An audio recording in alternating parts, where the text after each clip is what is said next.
here in US, they pronounce it like how we pronounce at home, but in India, I have to correct them. Kurapati. Okay. Kurapati. Okay. Kurapati. Kurapati. All right.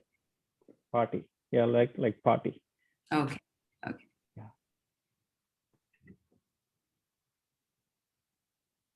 Okay, so we are.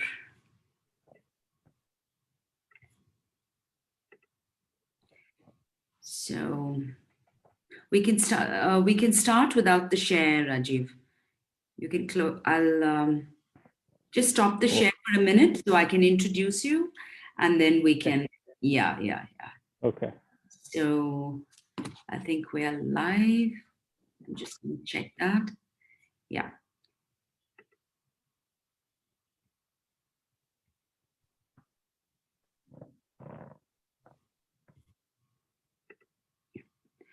So, good evening, everyone. This is Dr. Sheela Nambiar. I'm an OBGYN and a lifestyle medicine physician. And I have with me here today Dr. Rajeev Kurapati. I'm really excited to be talking to you on this really, I think, pertinent topic today, Rajeev. Just an introduction, and this is a very brief intro, I imagine, because I know there's a lot more that Rajeev has been doing. Rajeev Kurapati is a hospitalist and also serves as a medical director of integrative oncology at St. Elizabeth Healthcare in Kentucky. He's triple board certified from the American Board of Family Medicine, Obesity Medicine, and Lifestyle Medicine. He's also an award-winning author of 3 books, Unbound Intelligence, Physician, How Science Transformed the Art of Medicine, and Burnout in Healthcare. And his articles pertaining to medicine, culture, and lifestyle have been widely published. And today, Rajeev, I invited you here to talk about physician burnout. And as you know, while you're in the US, and I think you all are all kind of coming out of it in India here, we're still in the thick of everything. And the physicians, I know several who are really struggling to keep it together and to manage this really disastrous situation. So I'd love for you to first just tell me a little bit about why you wrote on this subject and why it was of such great importance to you. Thank you, first of all, Sheela, for inviting me to this platform of lifestyle medicine physicians, and I think predominantly in India, I suspect. This topic of burnout is ever more important now because in the past, a lot of physicians were burnt out. We'll get to the numbers, but now pretty much everybody's burnt out, right? So everybody's burnt out. So it's not simply stressed out, but we'll talk about the difference between burnout and stressed out and other things. But you asked the question why I wrote about this, why I wrote a book about it and spoke at many platforms on physician and healthcare medical staff burnout. Because, with the introduction of electronic medical records and commercialization of medicine, industrialization of healthcare, a lot of policies being implemented. I mean, the profession of medicine is more or less no longer a passion, an interest, but it is becoming more and more business oriented. When it becomes a highly business enterprise, then there is a lot of stress on the people who actually provide the care. And I have personally experienced burnout myself, and I started looking out for what's happening to me. Why am I getting irritable after so many years of medical practice? And I started looking for solutions to it. What is it that is making me irritable, getting frustrated at little things, on my family, friends, and things like that. And I started talking to people who are 2 groups of people. One who are successful, who seems to have a very balanced life, a professional life, and another group of people who are frustrated. And few days there, talking to the integrative medicine physicians and physicians who provide such support at Mayo Clinic. As you know, Mayo Clinic is a prestigious organization in Rochester. I went to Rochester Mayo Clinic, spent a few days there, got some information and started writing about it. And it became a book. And ever since feedback, both by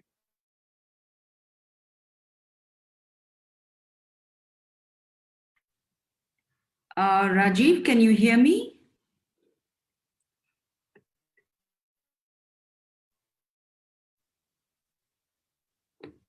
I think it got disconnected, Sheela, and I'm back again. Can you hear me? Yes, it got disconnected.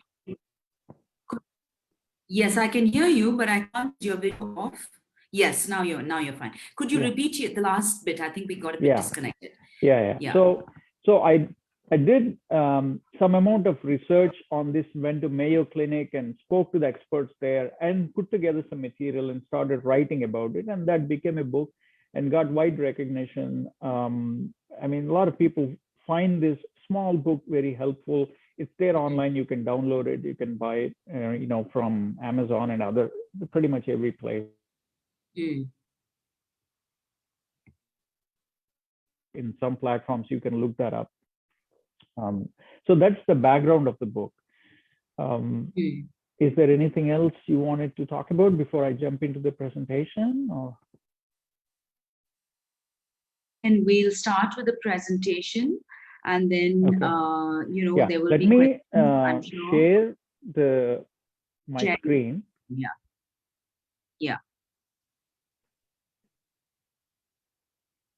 Host disabled participant screen share. I think you have to enable the screen share, Sheela, again. 1 minute. Yes, I. Okay. Yes, is that fine now? Yes. So there it is. Okay. You can see it now, right? Yes. Yeah.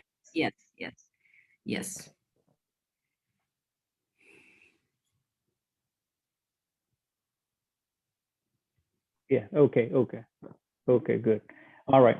So I would like to talk about burnout by identifying it. How do you identify burnout? This is prime. See, anybody who works in any profession are at risk of burnout. But now we are focusing on physician burnout, healthcare, medical staff burnout. Okay, so what are the signs and symptoms of burnout? And why is it important to recognize it? First of all, you have to understand when you go through certain situations, certain things in your own life, you have to identify what is actually going on with me. And part of that is to recognize the signs and step is what can I do about it? Okay, these are the things I'll be covering in this short and quick presentation, about 30 minutes of presentation and open for discussion if any of the audience would like. So the first thing, so we have the term burnout for this phenomenon. People have given different names to the same thing. Some call it burnout, some called it moral injury, and others called it job-related distress. Okay, so I'll start with why one name doesn't justify what it entails. Take the name, take the phrase job-related distress. When somebody says job-related distress, it means that it's only the job that's causing the distress, and it almost divorces or disconnects what's happening in your professional life, in your personal life, right? So, but burnout is a combination of both your personal and professional life.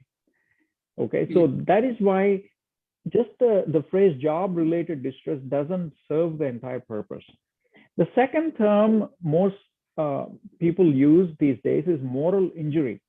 When we say moral injury, it almost feels like somebody else is causing injury to us, right? As if the hospital administration, the policies, the guidelines, the regulations, the insurance pressures, time pressures, and all those things or causing moral injury upon me. But it's not, it's a collective effort between the person and the outside. Mm-hmm.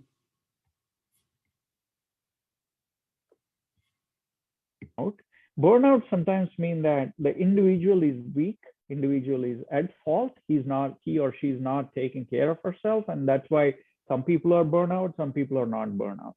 and, and then, I mean, we tend to blame the individual for doing it. So as you can see, the name, although we needed a term to describe this phenomenon, not a single term does full justification to it. So keep that in mind. It could be burnout, it could be moral injury, it could be job-related distress. Ideally, it's a combination of all of these.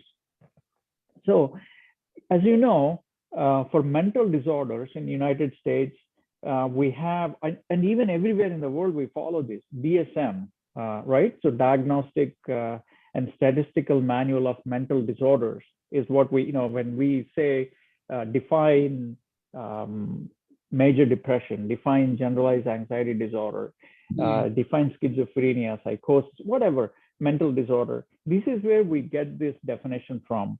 So in 2019, they included burnout as an occupational phenomenon. It's not a medical condition, as you can see. It's categorized as, classified as occupational phenomenon. What happens when you don't categorize a phenomenon as a medical condition? If you say that, just like diabetes or high blood pressure or depression, if you categorize a phenomenon as a medical condition, then a whole host of things come with it. For instance, if imagine burnout is a medical condition, then you need screening tools for it. You need treatment protocols for it. You need insurance payment systems for it. You need ways to trace it, track it. You need to make sure what percentage of the population, what's the prevalence. I mean, a whole host of things come out. That is why it's a huge deal to categorize, to classify a phenomenon as a medical condition.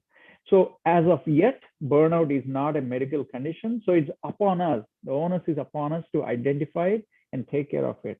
So if you go to a psychiatrist and say, I'm burnt out, they really don't have many tools to help you with that. They might say, identify what's causing burnout and take care of it. But there is no protocol, there is no algorithm, there is no treatment really for it. So it's upon us. And I'll tell you why it's so much important to treat it as if it's a condition. It's not a disease, but to treat it as a condition so that you can take appropriate measures. So what is this burnout really? So I created this mnemonic called DEAF. In other words, if a person is burnt out, he or she becomes deaf to the surroundings, to their family members, to her and his own self. And so you have to look within. So DEF stands for, D stands for depersonalization, E for emotional exhaustion, and F for functional performance, a diminished functional performance. So this is the accepted definition widely for burnout or moral injury or job-related distress. So let us see each of these individually. Depersonalization. When you look at what depersonalization is, it's all the more important for physicians because we deal with people.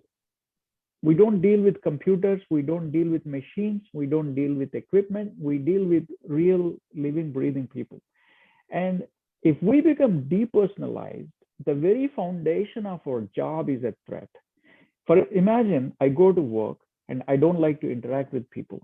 When I say I go to work, I go to hospital to treat patients, to interact with my colleagues, to interact with my nurses and other staff, the social workers, the pharmacists, what have you.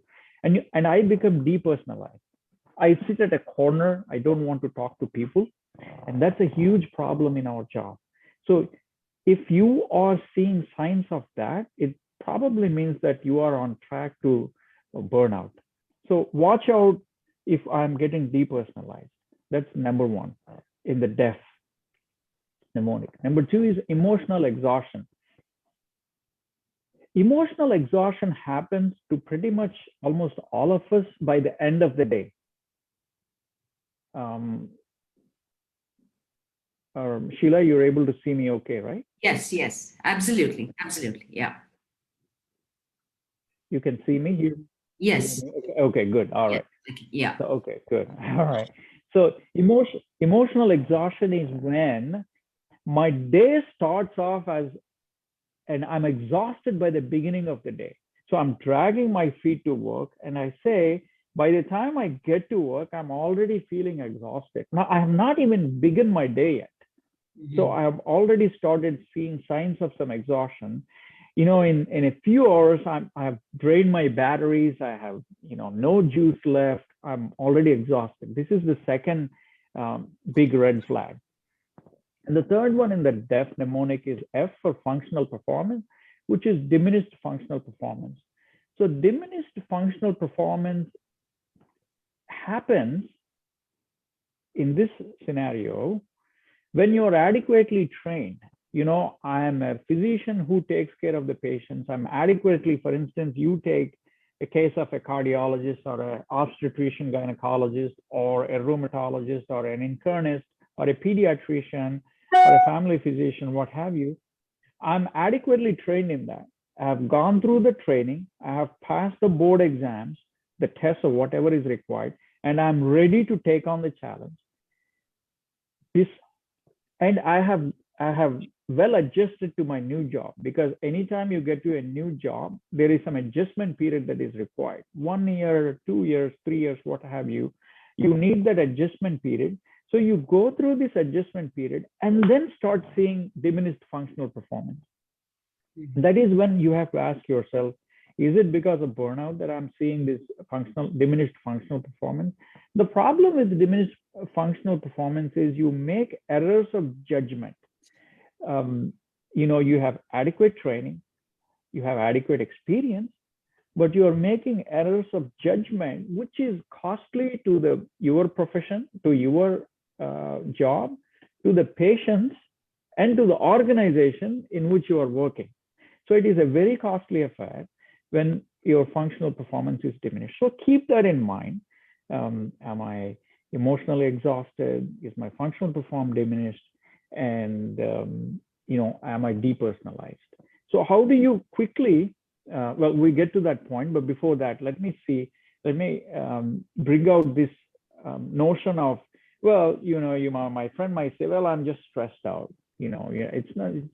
I'm just stressed out. It'll come out. Well, we stress out after a few days of routine work, right? So I have done my 5 or 6 days of work in a week, and I need to rest for some time. I get a Sunday off, or at least I get a half day off to relax. And the next day, I'm rejuvenated and I'm ready to go back to work. That is stressed out. I'm stressed out. I get rest. I relax. I do certain things, whatever works for me. By stressing out, I exercise. I spend time with the family. I go out, take a walk, and I rejuvenate, and I'm back to work. That is stress out. That happens routinely in all of our lives. But burnout is you have taken adequate measures, you have taken rest, and you go back to work, and then you are seeing that it's not working anymore. And that is burnout. So keep that in mind. So there is a subtle difference between burnout and stress. If you're repeatedly stressed out, you can get into burnout. But even before seeing the signs of stress out, you can be burnt out.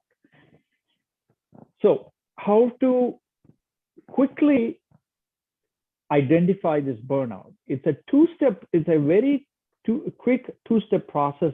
I created this based on the recommendations from the experts in this field. It's not my own creation, but I used all the recommendations and brought up with this two-step process. Do you feel like, ask yourself, do I feel like I can't do this job anymore? After adequate training, after a period of adjustment, and usually this happens about 10 to 15 years into your job. And if you ask yourself, I cannot do this anymore, then you go to the next step and ask these 3 questions, or look out for these symptoms. Do I have less patience dealing with people? I'm getting irritable, frustrated when people come out and ask me questions that I am capable of answering. You know, that is number one. Number two, by the beginning of the day, I'm dragging my feet. I can't do this anymore. I'm exhausted already. I need 2 cups of coffee to kickstart my day. So are you seeing these signs? And the number three is I'm committing errors of judgment. My peers, my colleagues, my patients are saying, or even myself, I'm seeing that I'm repeatedly making certain errors, which I'm very well capable of handling them, but I'm still making errors of judgment. So this two-step process actually encompasses the entire definition of burnout based on the expert opinion. So identify these things, and if you have 2 out of these 3, you are already burnt out. Okay. So let me pause here for a moment and see if you or any of our audience have any questions so far. Yeah, I'm not able to view the comments here. I had a question for you, Rajeev. So you said you used the word moral injury. Why moral? What is the I mean, does it mean the same thing as morality? No, this is moral injury is a buzzword that has become very common here in United States. And of course, the things when they become here, they become more or less common in the Western world, and then they start spreading out to the rest of the world. So moral injury is when, imagine as a physician, I'm adequately trained. My job is to care for the patients, but then there is a lot of insurance requirements, a lot of oversight on me, a lot of electronic medical record time that I'm spending away from my patient care. And that is causing injury to my psyche, injury and stress to myself. And it's not my fault that is happening. It's because of somebody else imposing all those restrictions. You have to see so many patients within a day. Otherwise, we don't meet our financial requirements for the organization. Or you have to fill out so many forms, or you have to do so many check boxes, to meet the insurance requirements, for the payment requirement. All these policies, rules, regulations. For instance, I have to fulfill this board requirement, but for my medical board requirements every so often. So all these pressures from outside impeding my routine work, my job, and I signed up for this profession to care for the patient, right? But all these requirements and policies and procedures and regulations are just impeding my primary job from happening. And because of that, I'm getting burnout.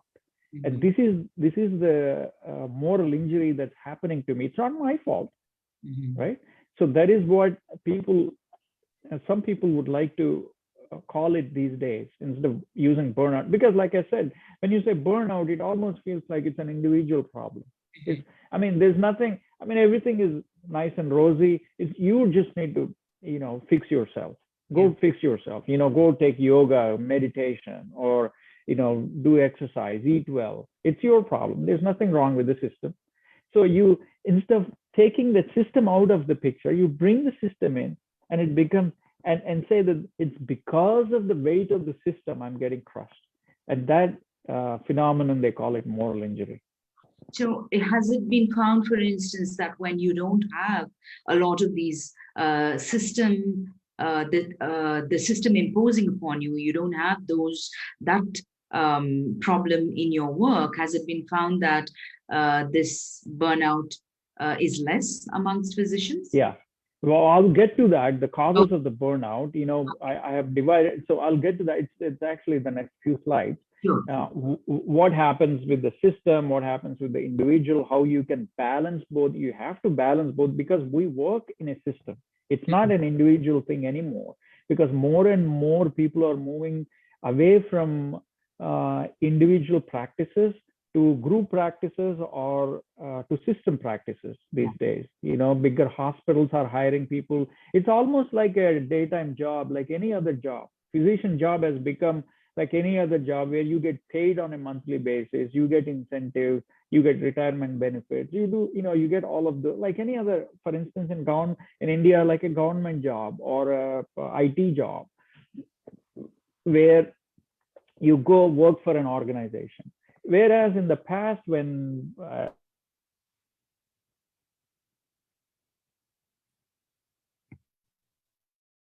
workload, they can control they have their own rules and regulations.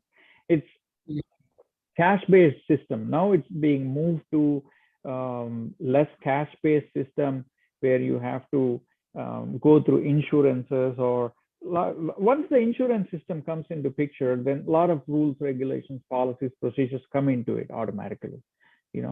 So we'll go to that. You go ahead. You go ahead with the thing. Yeah. No, that's a great question. That's where we need to understand. So now, what does burnout feel like? It feels a combination of mental disorders, really. So if you feel like you're getting depressed, if you feel like you're getting anxious, if you feel like you are socially withdrawn, there might be burnout that is masking as all these psychiatric or mental disorders. So if you feel irritable, exhausted, craving for comfort food, if you're having sleep disturbances, body aches and pains, if you're starting to use recreational drugs such as alcohol, smoking, and other substances, there is lack of will to work, there is impatient, and you are apathetic, you are depersonalized. It almost feels like I have a mental disorder, right? If I have a combination of these and I have these for more than 2 weeks, you fit into the definitions of some of the mental disorders, but it could just be burnout. It could be mental disorders too, but it could be burnout. So you have to identify which. We have to kind of tease out which is what, and then figure out. The psychiatrist or a psychologist or a mental health professional are not quite well equipped to do this, because they're my colleagues, and I diagnose a lot of these too. It's as much incompetence on my part as their part, because it's not part of the diagnostic and statistical manual of mental disorders yet. So it's hard to diagnose. So keep that in mind. And why is it important? The scope of the problem. Medscape is a website who they do yearly surveys on physicians in the United States, and the 2021 yearly report, they titled "Death by 1,000 Cuts." This is burnout. They're describing that death by 1,000 cuts. And if you look at the service, you actually can go to their website and look up their website. They publish surveys on nationwide. They survey thousands of physicians across different specialties, from emergency medicine physicians to gynecologists, obstetricians, even psychiatrists, rheumatologists, internists, family physicians, cardiologists, surgeons, neurosurgeons, everybody.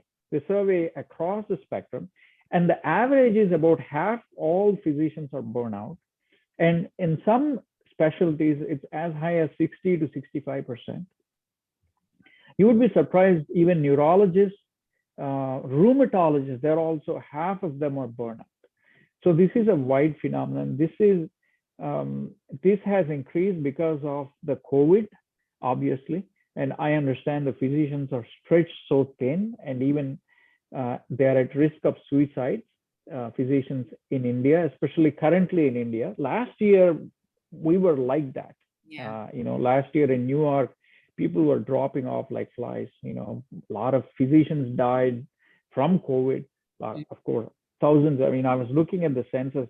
600,000 people died in the United States so far.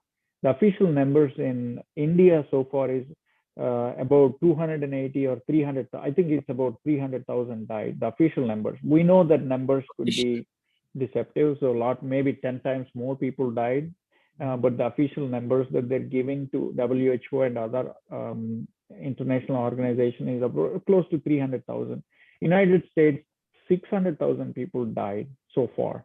And And majority of that happened last year around this time. But I took care of a lot of COVID patients. Every day I had about 10 to 12 COVID patients, apart from my other ICU patients. I do critical care, and I have seen hundreds and thousands of COVID patients, and I've taken care of them. So I understand how it is like burnout, how it is like being stressed out. So keep that in mind. So now we have seen so far, I'll just recapitulate what we have seen in a couple minutes. We have seen what is burnout, how to identify it, and the scope of the problem. Now we will see why is it important to the self and the organization, and then we will quickly go to how to mitigate that. How it starts, as you can see, this is where they're calling moral injury. So you are the camel, I am the camel. As a physician, you and I and our physician colleagues, they are the camels who are taking this load. You see this loading up one by one on our backs of all the responsibilities that come with that job, and you see this overloaded responsibilities. That is when the last straw breaks our back and we're burnt out. So before this, where is that? And you have to pick up at this stage. When you start seeing some signs and symptoms, you have to pick up, okay, so I'm getting too much stressed out at job. Will this lead to burnout? What do I need to do? So pick up any signs and symptoms before it gets, and definitely before it gets to this stage. So what happens when you burn out? You start alienating yourself from your friends, colleagues, family, and finally from your own self. You start losing interest in your life. So all these bad things happen. What are the risk factors of burnout? So we'll see each of them very briefly, but these are the 4 things that put somebody at risk of burnout. Individual characteristics, right? In India, we say our constitution. What is our personality? Our personality itself can put ourselves at risk for burnout. And then the second most important thing is workload and the organizational issues, the place you are working at. So it's you and your relationship to the place you're working at. And the third one is, what is your relationship with the people that you work at?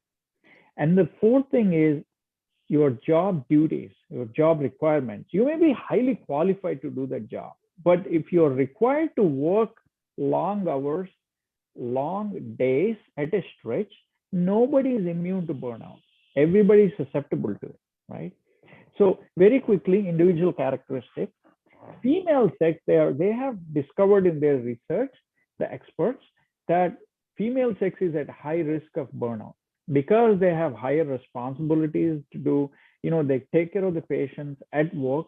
They come home and they have children or grown-up kids or parents who are sick. At every stage of life, they have these added responsibilities. Even if they spend more time at work, part of their mind is involved in their family duties and responsibilities. So, females, and then the younger age group, by younger age group, they actually divided who is young and who is middle-aged and who is old. Younger age group is actually up to 45 is defined as younger age group these days. From 45 to 60 is actually middle-aged. And above 60, actually 63, above 60 to 63 is actually older age. So younger age group are at higher risk of burnout, and then they have given their own reasons why it is so, because they are eager to jump in. They're doing more and more work. They have to pay off their loans if they have any, mortgages, car loans, all those things. They're actually jumping into job and taking up too many responsibilities rather than spacing out their work over a period of time. That's number 2. 3 is your personality type. What is your type? If you're an anxiety, worry, fear prone type of person, very quickly you will get burnout. And also if you're envious, jealous, all those things, you have to fix your own personality first, to address this. And one of the interesting thing is, if you're extroverted, it actually protects you from burnout. Whereas if you're introverted, you are actually keeping all those in, and the bubble is going to burst someday. So being an extrovert actually helps. And the workload and organizational issue, this is the second point we are seeing, the risk factors for burnout.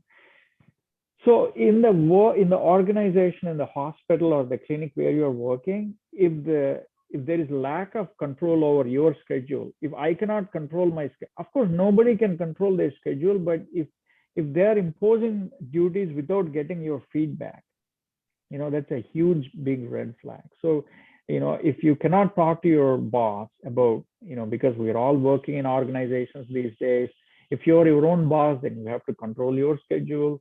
Then if you're pulling more night shifts on consecutive days, obviously you're going to get burnout.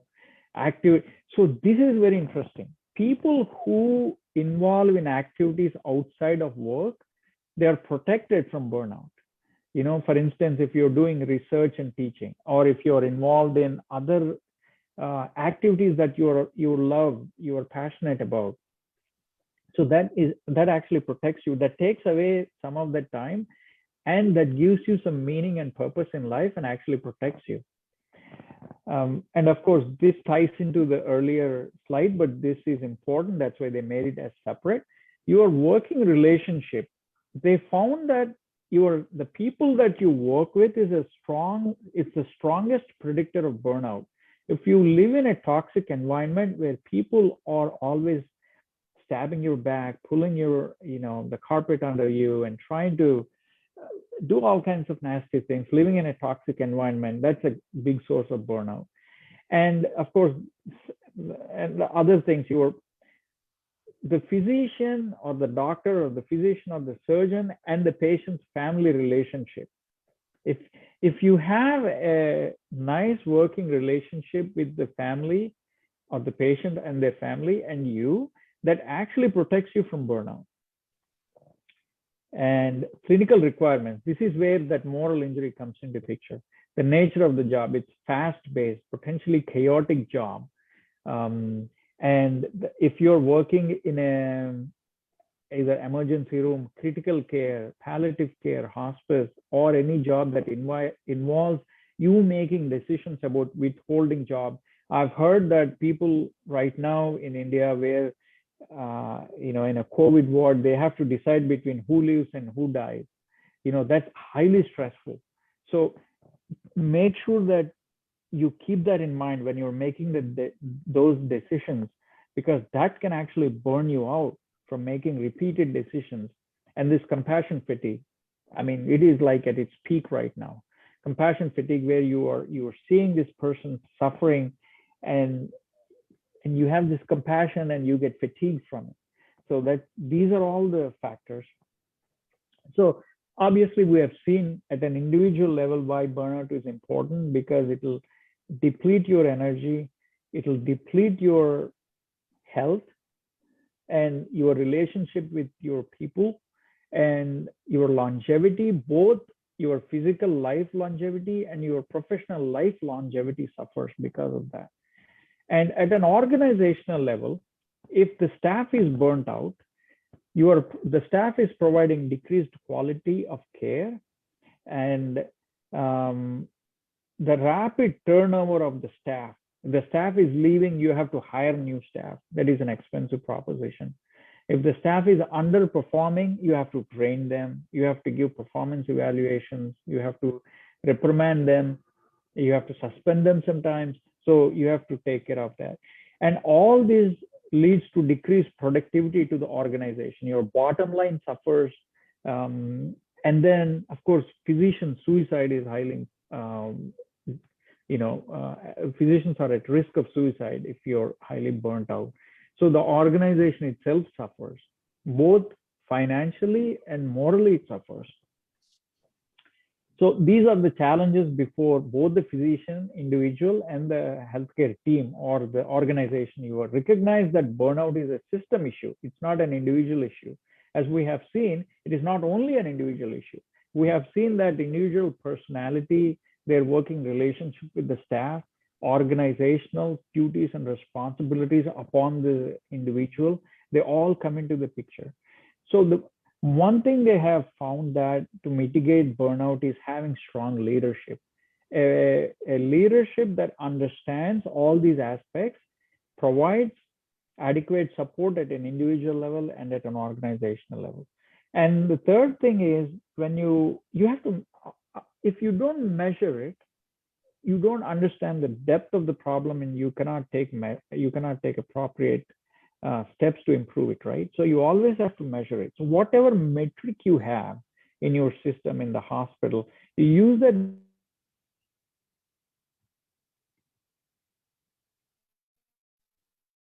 implement burnout metrics into your performance evaluation. Make sure that you're asking your physicians, your medical staff about the burnout, and then of course, from that comes the solutions.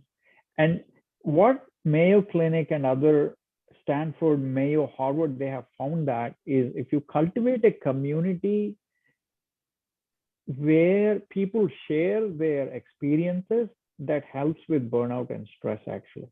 And then of course, providing flexibility and work-life integration, it depends on each organization and the individual. So if you feel like the organization, the individual or the physician is pulling many shifts in a stretch, like 5 or 6 10-hour days, then you have to mix and match and make sure that the physician or the doctor gets, or the healthcare provider gets breaks in between. Or sometimes you have to adjust the timings when they come in.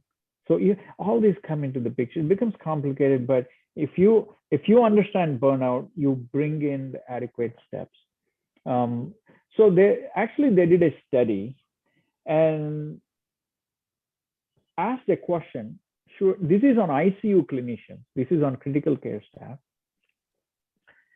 They said, should all ICU clinicians be regularly tested for burnout? And the overwhelming response from the study was yes. So each physician, in fact, this spans across medical boards, people who are involved in critical care. Right now, a lot of people in India are involved in critical care. Even the physicians who are not trained in critical care, they're quickly getting trained and working. One of my friends who is a orthopedician in Chennai, he is an orthopedician by profession, but he's doing COVID care right now, critical care right now. Another physician who is a psychiatrist, she is doing critical care for COVID patients. They opened up ICU beds in critical care. So we all became critical care physicians, no matter what most of us did.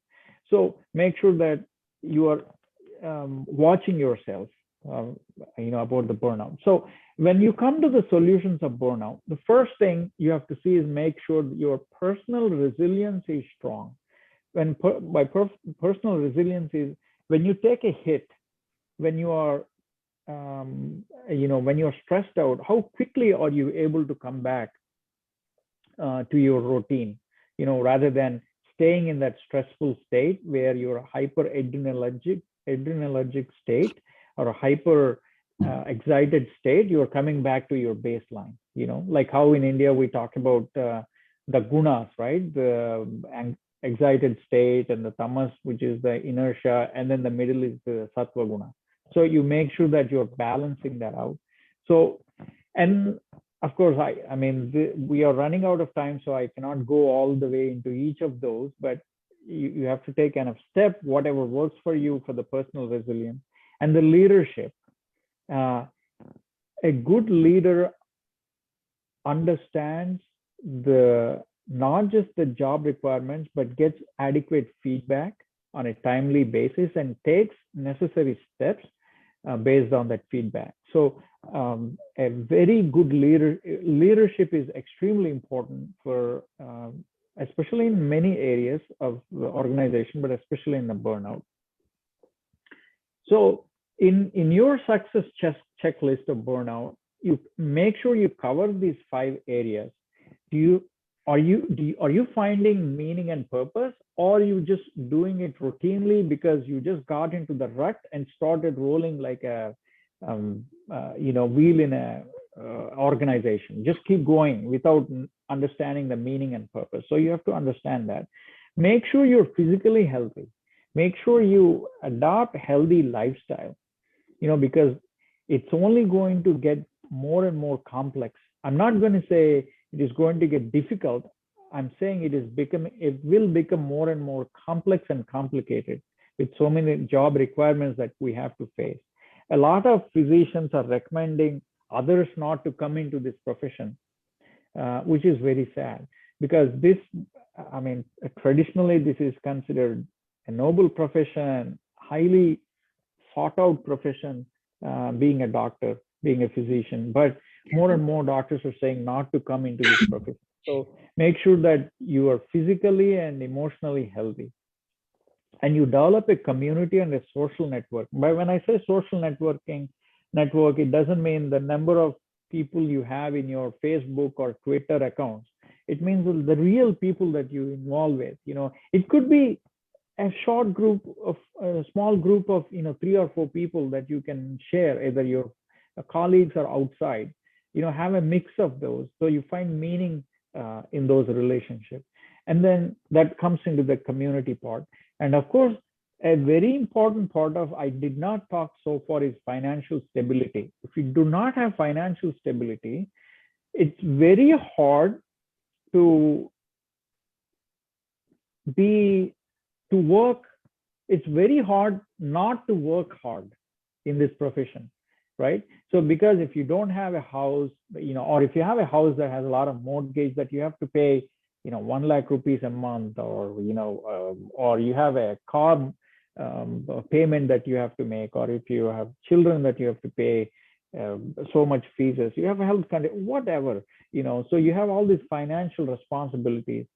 You're forced to work hard and hard and hard, and you're going to break your back, if you do that. So make sure you're financially stable. When I say financially stable, it also means how content am I with what I have.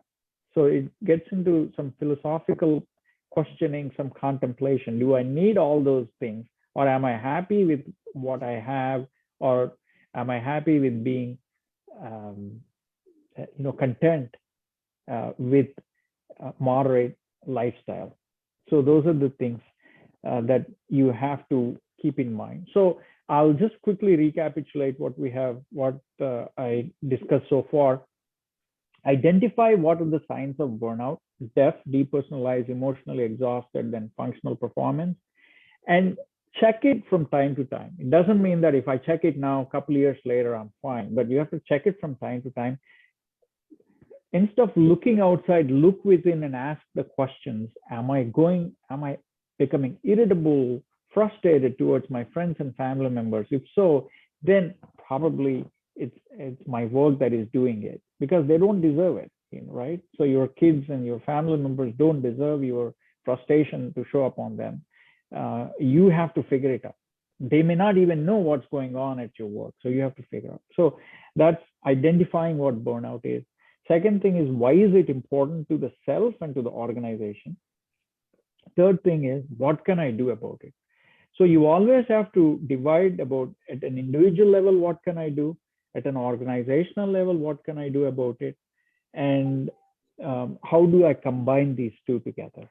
So my book actually describes in much greater detail all these individual points. And if you are interested in looking that up, you can go, and I think it's available. It should be available free to download also on some websites. You can look that up. So check that out and let me know if you have any feedback on that. And if you have any questions, or your audience have any questions, I'm happy to answer. Sure. Rajeev, thank you so much. Can we, do you have any more slides, Rajeev? Or? No, this is the last. Okay, so shall we stop Yeah. the share? And Absolutely. I'd like to ask you a couple of questions. So you did mention initially that it's called an occupational phenomenon and not yet a medical condition.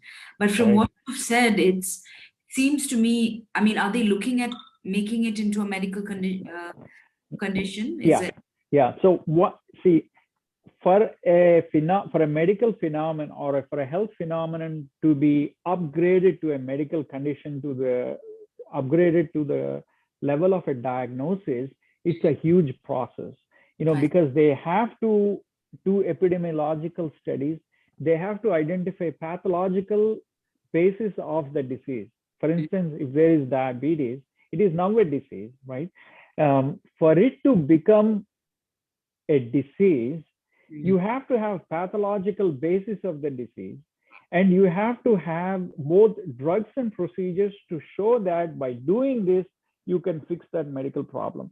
So there is a Congress called National Congress of, I'm blanking on the exact name. There is a National Congress in United States which actually votes a medical condition. They have a voting system. They have to have an approval for that to become a disease or a medical condition. So we're not there yet. Okay. So for it to become that, it has to go through certain steps. I think it's already there. It's already there. So we are getting there. For example, obesity was not recognized as a disease up until 2013. Okay. So obesity was a lifestyle disorder, but it was not recognized as a medical diagnosis. But now it is defined, and it has a pathological basis. It has a microbiological basis. You have drugs to treat it. So many things. So for that, I mean, you have to have a whole spectrum of things for anything to happen, for a phenomenon to be upgraded to a medical diagnosis. So we're not there yet. Okay, so we have a wonderful question from Dr. Sanjay Vijayaraj. He says, not getting detached from patients could be a major reason for physician burnout. Please give tips for getting detached from patients. Yeah. So actually, I wrote a book on how science transformed the art of medicine, where I talk about how physician training itself makes us somewhat detached from those emotional attachments that we have with the patients. For example, I'll give you a scenario. If you're running out of time, I mean, this is an interesting that I always share with my physician colleagues. Imagine you are a physician or a surgeon and you see somebody bleeding, right, on the street. You don't even know who that is. Somebody bleed. What is the first thing that comes to our mind as a physician or a surgeon? How to stop it? Yeah. Right? Where is it bleeding from? What artery or vein or vessel that is bleeding? How do you go and tie that, ligate, or put pressure and block it? So you are actually your thinking comes ahead of your emotions in that state. Imagine your son or daughter or family member is bleeding. What happens? You start getting emotional.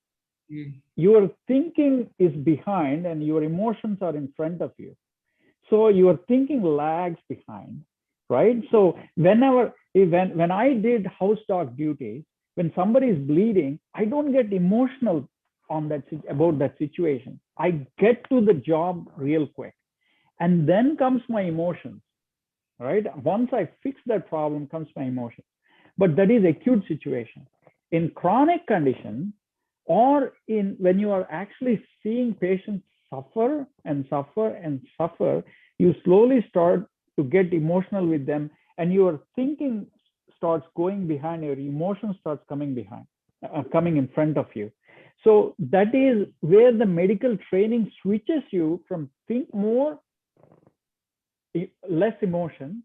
So that is where you have to go back and see, what is my training telling me as a physician? Okay, so you have, let us say a patient I have had a lot of patients die from COVID. My own patients die from COVID. And I see these patients' families, and I have to go and console them. I go through compassion fatigue. Nobody is immune. The questioner asked, nobody is immune, no matter how much training you have. But then you always have to say, did I do everything in my power to do this? And if something were to happen, it did happen. Let nature take its course. So because people go through suffering, death is inevitable. I mean, it is something that's part of our job. So you have to detach yourself by going back to your roots, by becoming the person. You are a healer, you are a philosopher, you are a counselor to the patient. So making sure that you are not becoming victim of the compassion fatigue, because you are the support system that the people are coming towards when they are in need. So that is why I say you have to see, for instance, if you are doing exercises, you just don't go jump in, start lifting weights, right? Because your back is going to break if you do that. So what do? You strengthen your core. In exercise, whenever you go and sign up for an exercise program, what does your program exercise therapist or specialist say? First, let us strengthen your core, and then we can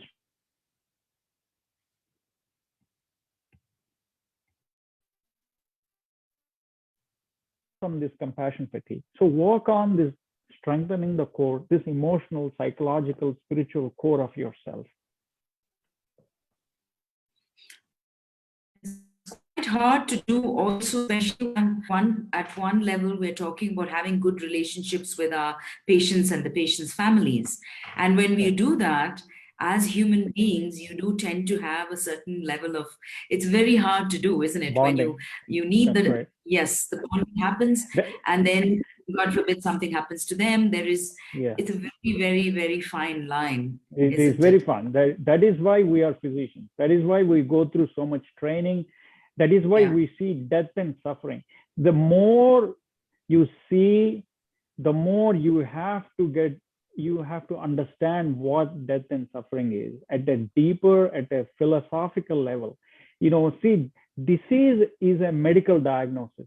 Suffering is a subjective experience. So you have to get trained, you have to strengthen yourself to deal with the daily suffering and death that we see. That is why we are doctors. That is why we are sought out in this profession. Not because you just learn some algorithms. You just learn, because nowadays you have all these computer algorithms and Google that is helping you with making a diagnosis. See, Google computers, websites can help you make a diagnosis and give you a treatment plan, but they cannot do this connection that you establish with the patient. And that is why you need a specialized training. And that is why we are lacking these days also in our profession, so we are lacking. We are more focused on diagnosis and treatment. We are less focused on this management, this emotional, human management. So this is what we have to cultivate, and it comes with experience. There is no shortcuts to it. Yes, you're right, Rajeev. I don't think anywhere in our medical curriculum we are trained, in anything except the algorithms and the symptoms, treatment, etc. See, for example, you don't need a diagnosis of diabetes from a physician. It's out there everywhere. You don't need a diagnosis of a stroke from a physician. MRI is going to tell you. You don't need the diagnosis of a cardiac arrest, because the troponins are going up, the EKG is showing it, the echo is, everything is out there. But what is the role of a physician, you have to ask. The role of a physician is to help the patient guide through this process. For example, a patient is first time diagnosed with diabetes. I'm taking most common, which seems simple, but it is a chronic disease, which is diabetes. So a patient diagnosed with diabetes, he's freaking out. He's scared what's going to happen. My kidney is going to fail. I cannot eat this food. I cannot live my lifestyle. That is where you come into the picture. You give them support. You give them confidence and say, we have ways to make you have a full quality of life, and I can help you with that. And you don't get frustrated or stressed out or burnt out in doing it, because you signed up for this job and you are capable of doing it. You just go back to your roots and ask the question, this is what I've signed up for, and let me strengthen my core and help people. Right? So this is very interesting. So Sanjay goes on to say, actually, and you can expand on this. I think it's very interesting, Rajeev. It says, actually, depersonalization, I feel, could be a way to get detached as it helps reducing stress. Yeah. It is Sanjay, that's an extraordinary reflection you had, because that is how you do surgery. If you don't depersonalize, you cannot cut open a patient's abdomen or chest. Imagine opening a person's chest or abdomen without depersonalizing yourself from it. You have to put your thinking hat, put your emotional hat out, and put your thinking hat, and then do the job. That is depersonalization. But if depersonalization affects your job, for example, you don't talk to the patient or your colleagues or your fellows or your nurses, you get irritable. That is the depersonalization that I'm referring to. And that is what the experts said. When it's a malfunctioning depersonalization, then it becomes a problem. You see, where you do the surgery, but you don't want to talk to the patient, or you diagnose and you say, oh, take this medication or do this, I'm not available, or what have you. That becomes the problem. Or if your colleague asks you a question or a nurse asks you a question and you don't want to talk to them, you get detached from that relationship. That is what we are referring to here. I hope that answers your question, Sanjay. Yes. So there was another question that I had for you, Rajeev. You had mentioned three things besides depersonalization, emotional exhaustion, and the functional performance. Yes. Now, do all three need to be present for you to diagnose? Yeah. They're saying that there is no cut and dry rule of is it 2 out of 3, 1 out of 2, or is it different degrees of problem in each of these? So there is no such thing. And if you look at the studies, see, for example, when Medscape does their yearly study on these patients and says this many percentage of physicians are burnt out, this many are not burnt out, what is the criteria they use? They use these 3 questions. They sent out questionnaire and asked, do you have this, and these symptoms? They don't ask, are you depersonalized? They ask, are you getting irritable when you talk to your colleague? And do you feel like you don't want to talk to your friends, colleagues, or what have you? So that translates to depersonalization. So what they have consistently done is, if you have 2 out of these 3, or if you have all these 3 but in different degrees of severity, then you are burnt out already. So there is no, because see, when you look at these diagnostic scores, they actually give a number to it. If you have 5 out of 10 or 8 out of 10, you have moderate disease, mild disease, severe disease, right? So take the case of obesity. It gives a number and says you have overweight, obese, morbidly weight, extremely weight. So there is no such gradation yet. That is why it is not a medical disease yet, because you need all these things to qualify it as a medical disease. Because treatment depends on what stage of the problem you are in, right? So if you are moderately obese, you have a certain type of extremely obese, and that is causing that is causing Pickwickian syndrome or obesity hypoventilation syndrome or fat mass disease, then you may need bariatric surgery, because otherwise you're going to die very soon from heart attack and other things. But if you're moderate, so similarly, if you're extremely, there's no diagnosis, but I'm just giving a scenario. But if you're burnt out, and that's an extreme case, then maybe you need to take time off from work. Maybe you need some therapy. You need to see a counselor, or if you are moderately burnt out, then maybe all you need is a certain adjustments in your life. And if you're in early phases of burnout, maybe, there are other interventions you may have to do. So it depends on, we don't have a scoring system yet. It will come soon, because that is how we diagnose a condition like this. See, if it's a gallbladder disease, you don't need a scoring. Maybe there is one, but if it is acute cholecystitis, it's very clear. But if it is diabetes, if it is hypertension, you need a scoring system. If it is hypertension, you need, or a pre-diabetes, diabetes, what have you, so you need a scoring system for this. We will get there, but not yet. We're not there yet. So my thoughts here, Rajeev, is I think what you mentioned about, how to protect yourself from burnout.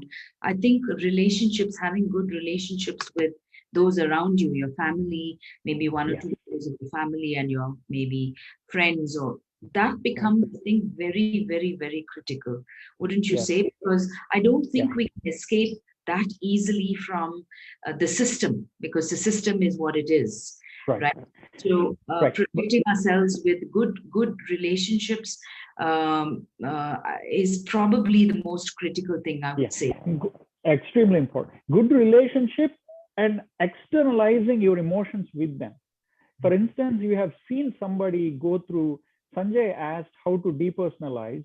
Uh, one way of depersonalizing is by externalizing your emotions with people, or some people write it. Some people write about it. Some people share on their social media. Some people actually call their friends and say, I had a bad day, I had a rough day because Yeah. somebody died on me, or is there something I would have done differently to deal with this? So externalizing in any way that helps, either talking to people, writing it down, or just um, telling yourself and making a note of it, so that when such a situation happens, from the past experience. So that is from the personal side. From Sheela, from the organizational side also, involving in committees, involving in leadership activities, even though you are not in the leadership position, but you have to be part of that decision making process, because ultimately it affects you. If a policy comes that directly affects you, you should be involved in that policy making process in any way you can possible. You should at least give some feedback. If you just sit there and don't give feedback, the leadership may not know. They think that all they focus is on their bottom line, their financial numbers, and not on your emotional or physical health. So you have to be part of the decision making on one level, and you have to externalize your, like you said, share with colleagues, have a relationship. When you say you want to have a relationship, part of that relationship is by externalizing it, expressing your emotions with them. And Yes. yeah, that is how people understand it. And Yes. that is why people who are extroverts are protected from burnout. Yes. Yes. Yes. So no more questions on the Facebook. So we're over an hour. I think we will need to wind up, Rajiv. It has been truly educational. And I think, some of the things that we can take away from this is how to protect ourselves and identify it early. If nothing Right. else, at least identify it early, especially at a time like this, where we can protect ourselves and our loved ones, because I think Yes. that Yes. other Yeah. people as well, isn't it? Yes, Yeah. and your colleagues too, because Yes. if you're listening to this talk, Yeah. and a lot of people are not listening to it or don't identify burnout, and so you can go and share with them. Maybe you're burnout, maybe your friend, colleague is burnt out. You can say maybe you're showing some signs of these three. Right. Depersonalized, emotionally exhausted, functional performance. Right. Maybe it's because of burnout. Maybe it's not wrong with, because they're adequately trained, they're experienced, they have good family, but then because of the job requirements, because of what have you, they're burnout. And maybe you can suggest them, read this article, go to this website, Right. educate yourself, identify these things, and then take measures. You can help others too, yourself and others. And yeah, so anybody who's interested in downloading Dr. Kurapati's book, it's called Burnout in Healthcare. It's available on Amazon, you said, Rajiv? Yeah, it's available on all online platforms. You Right. just go, We can yeah, download. right. Yeah, it's available. It's an ebook. It's not expensive. You can just download. I think ebook has even better illustrations because it's color Yeah. illustrations. The book is like a quick read. You can read it in 1 hour or Okay. so, or half an hour, and it has a lot of bullet points you can look up. It has illustrations that helps you to So, go through quickly. so your pictures from the on the slide were from your illustrations from your Yeah, book. that's right. I Yeah. love them. I absolutely Yeah, all those illustrations are from the book. wonderful. Yeah. Thank you. So, Thank you. thank you so much, Rajiv. I think this was extremely educational, and it's going to be on the Facebook page. I will send Sure. you a link so you can Yes. even share it within your circles if you'd like, and it's going to be there permanently. So we can always share the link at any point. That's wonderful. Yeah. Thank you, Sheela, for inviting me to this Thank you platform. so much. I really appreciate it. Yeah. Thank you, and goodbye. Have a nice weekend. Have a great day. Thank you. Thank you. Bye-bye. Bye-bye.